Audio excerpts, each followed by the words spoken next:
Gisamukan ang pipila ka katawhan sa panagbangiay ni kanhing President Rodrigo Duterte ug kasamtangang Presidente Ferdinand Marcos Jr. Kahinumdumang gibutyag ni Duterte nga usa ka drug addict ang kasamtangang presidente. Apan sa usa ka interview, gitubag usab kini ni PBBM nga kinahanglan atimanon sa mga doktor si Duterte tungod ang gibuhat niini epekto sa fentanyl.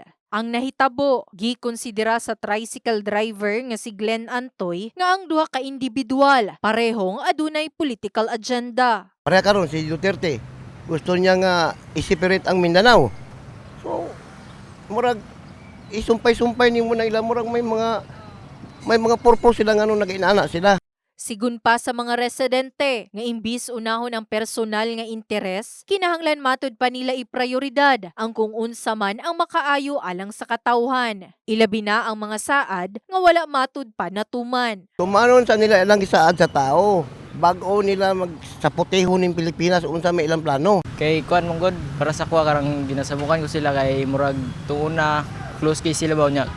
Karang unit team daw karon wala na kay sige sila ginadaot nilang isa't isa. Dinaminaw ko ba sa YouTube, kalain ko anak, para kay ang gigon biya sa atong Ginoo, maghigugmaay mo, magsinamtanay mo, di mo mag-away. Sa bag-uhay lang gi-upload nga video sa page ni PBBM, nagsaysay kini nga sa bag-ong Pilipinas, walay lugar ang pagpangdaot sa isig katawo, ilabi na ang hugaw nga politika. Isang bagong Pilipinas, walang puwang ang mga paninira at paghahatakang pababa. Unahin natin ang ating bayan. Magbago na tayo dahil walang bagong Pilipinas kung walang bagong Pilipino. Kahinumduman nga nahitabo ang kick-off rally sa Bagong Pilipinas Enero 28 ning tuiga, dungan usab sa prayer rally sa Davao City alang sa No to Charter Change.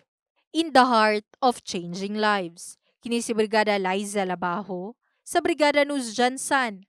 Brigada News.